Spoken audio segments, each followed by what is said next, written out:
Hi guys, welcome to my channel and myself Samreen. Today I am going to tell you how I clear SPM Set C and Set D. So let's begin the video.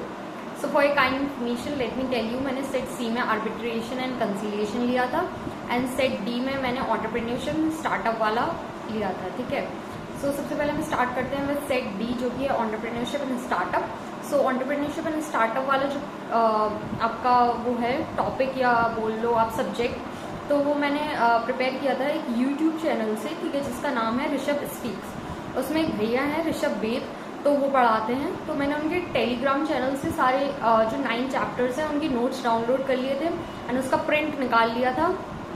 Then मैं क्या करती थी, उनका जो video है YouTube video वो देखती थी एंड साथ में वो नोट्स रीड करती थी।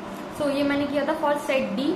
उनके जो नोट्स हैं that will be sufficient for set D. उसके अलावा ज़्यादा कुछ करने की आपको ज़रूरत है नहीं, because comparing to the other set A, set B, set C, जो सेट डी है it is relatively easy, especially जो आपका एंटरप्रेन्योरशिप एंड स्टार्टअप वाला टॉपिक है वो, ठीक है। तो आपको क्या करना है सेट डी क्लियर करने के लिए, अगर आप एंटरप्रेन्योरशिप एंड स्टार्टअप वाला टॉपिक ले रहे हैं तो सबसे पहले आपको क्या करना है, जो ऋषभ स्पीक्स वाला चैनल है आप उसको टेलीग्राम पे एक बार सर्च कीजिएगा, ठीक है। उससे जो सेट डी है उसका जो 9 चैप्टर्स हैं उनके नोट्स निकाल लीजिएगा। अगर आप चाहें तो उसको प्रिंट करवा लीजिए, वरना आप उसको PDF फॉर्म में भी रीड कर सकते हैं। साथ साथ उनकी जो यूट्यूब पे वीडियो अवेलेबल हैं, ठीक है, आप वो देखते जाइए और वो नोट्स जो है वो रीड करते जाइए।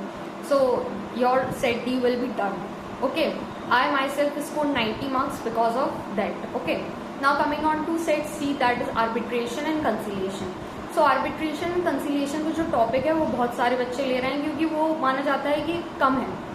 उसमें सिर्फ 4 चैप्टर्स हैं, जिसमें से फर्स्ट एंड फोर्थ चैप्टर जो है वो कंपैरेटिवली बहुत ही स्मॉल है, ठीक है, और जो सेकंड एंड थर्ड है वो ही थोड़ा सा बड़ा है, उसको ही करने में थोड़ा सा टाइम लग रहा है, बाकी इट इज़ वेरी इजी। तो उसके लिए भी मैंने क्या किया था, जो ऋषभ बेद हैं वही जो यूट्यूब चैनल मैंने आपको सेट डी के लिए सजेस्ट किया, ऋषभ स्पीक्स, ठीक है। तो उनके ही टेलीग्राम चैनल से मैंने चारों चैप्टर के जो है नोट्स निकाल लिए थे, प्रिंट करवा लिया था उनका, और उनकी वीडियोस मैंने देखी नहीं। But here comes a catch, ठीक है। उन वीडियोस को देख के आपका सिर्फ एक बेसिक फाउंडेशन जो है वो इस्टेब्लिश होगा, वो आपको समझ में आ जाएगा कि हाँ 4 चैप्टर है वो किस चीज़ के बारे में बात कर रहे हैं। लेकिन जब आप देने जाओगे, पेपर देने जाओगे, तो वहाँ पे कुछ चीज़ें हैं, जैसे आपका केस लॉज, ठीक है, केस लॉज वहाँ पे आ रहे हैं। तो जितने भी केस लॉज हैं, स्पेशली चैप्टर नंबर 2 में बहुत सारे केस लॉज हैं, तो वो आपको पता होना चाहिए कि क्या केस लॉ था, उसका क्या डिसीजन था, ठीक है। सो वैसे तो मैं आपको बता दूँ there are numerous case laws,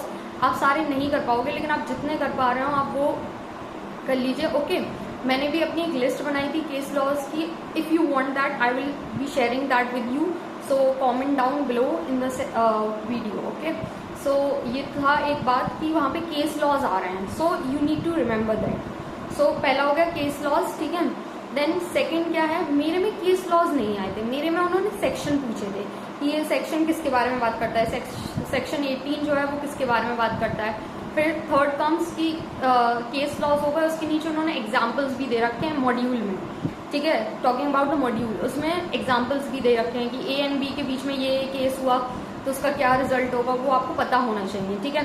सो अगर आप वो चीज़ कर लेते हो, तो अगर आपके में सपोज केस लॉ नहीं आते, कुछ एग्जाम्पल वगैरह आ जाते हैं, तो आप वो कर पाएंगे। एंड फोर्थ थिंग इज कि आपको जो मॉड्यूल के प्रैक्टिकल क्वेश्चन दे रखे हैं बिहाइंड द चैप्टर वो करके जाने हैं। मेरे खुद के मैं वो मतलब बिल्कुल जिस दिन पेपर था वो करके गई थी, और वहाँ पे पेपर एग्जाम हॉल में 2 मॉड्यूल के क्वेश्चन आ गए थे, ठीक है। सो आपको वो करके जाना है, तो आपका आई थिंक सेट सी हो जाएगा, बिल्कुल हो जाएगा।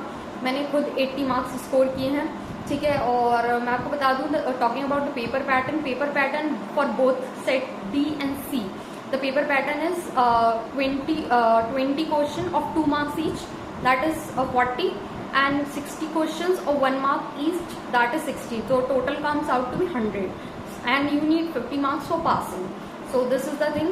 So मैं अगर आपको फिर से सेट सी का समराइज करती हूँ एक बार कि सेट सी में आपको क्या क्या करना है, go to Rishabh speak YouTube channel, ठीक है, एंड आप उनके टेलीग्राम से नोट्स डाउनलोड कर लो चारों चैप्टर के, ठीक है, एंड उनकी वीडियोस देख लो, आपको एक बेस क्लियर हो जाएगा कि क्या क्या टॉपिक हैं कवर, क्या क्या बात कर रहे हैं उसमें। ठीक है। एंड फिर आपको क्या करना है, केस लॉस करने हैं, एग्जाम्पल्स करने हैं जो मॉड्यूल में दे रखे हैं, आपको प्रैक्टिकल क्वेश्चन करना है।